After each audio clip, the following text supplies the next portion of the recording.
All right, guys, so here are a couple of advanced end range shoulder mobility drills that may be helpful for those of you that have tried all the drills that I've thrown out, including the most recent one where you're really reaching your shoulder blades down and back and working on chest expansion.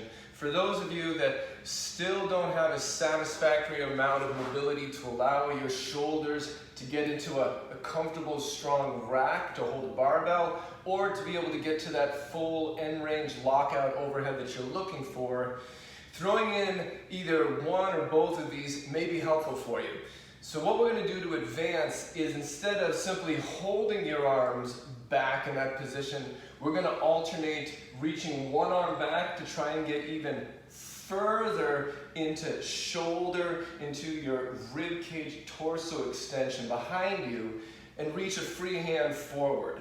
We're not going to put any weight or resistance through our arms, and that's going to help you be able to move as big as you possibly can, and as you take breaths in and out, expand your rib cage as big as possible. You certainly can take on other drills that do load you up, like a Turkish get-up. It's a great exercise to take on regularly for shoulder mobility, but this is going to be unloaded, simply trying to maximize how far you can reach with your arms. So there's two versions that we can try, and the first one is going to be just an alternating high bridge. So you take the portion of the get-up where you have the weight overhead, and you would go up into here before you would perhaps come into this and then continue upwards. And all we're going to do is get into this crab position that already has been done, shoulders down and back.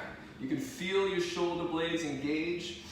You can feel air going into the front of your chest, and you choose a leg to go out straight, and then if this left leg is up, you're going to reach with your left hand up to the sky, and then you post up into a bridge.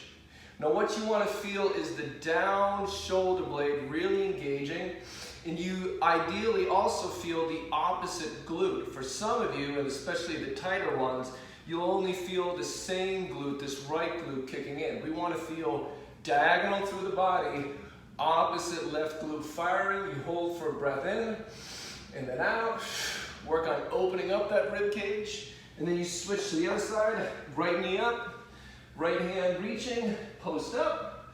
And here you want to feel your left shoulder blade diagonal to it, your right glute, in and then out.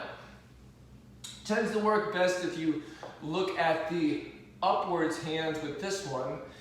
The other version would be where you keep both feet down on the ground. And this is something that I have shown previously. We could call it an alternating tabletop. So for some of you, a wider stance would be helpful.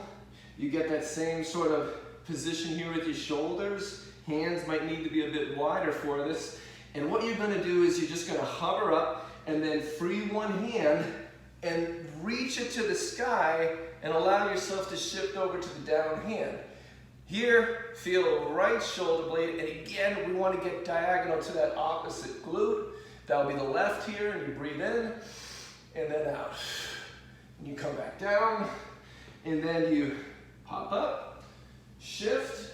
Here we want to feel right glute, left shoulder blade, you breathe in, and then out.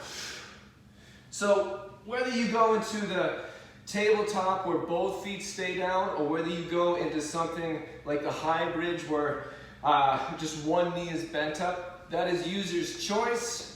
One will kind of drive a little bit more than the other. The one where you're doing a bridge and simply one leg is bent, that one tends to help you get a little bit better of that opposite diagonal glute, which is huge to get your upper body to be able to relax a bit more and reach further. But for some of you, that may not work well, and you'll feel things kick in better when both feet are planted. So feel into it. You can try either or both.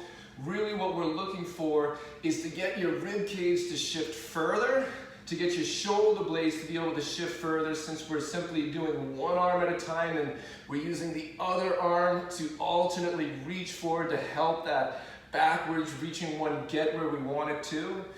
So this also, besides that, helps to loosen up some things that may be very tight in the front of your chest. Oftentimes, sternums in their attachment to your ribs can get really kind of locked down. And by alternating back and forth, taking breaths in and out each time that you hold, that's one way to just slowly loosen it up and then give you a bigger reach immediately after, either behind you or above head, when without a doubt, progressively over time as you rep it out and get things a bit stronger, get things a little bit more accommodated to it. So try them out, ask any questions if you got them. Regardless, hope it's helpful, hope you're well.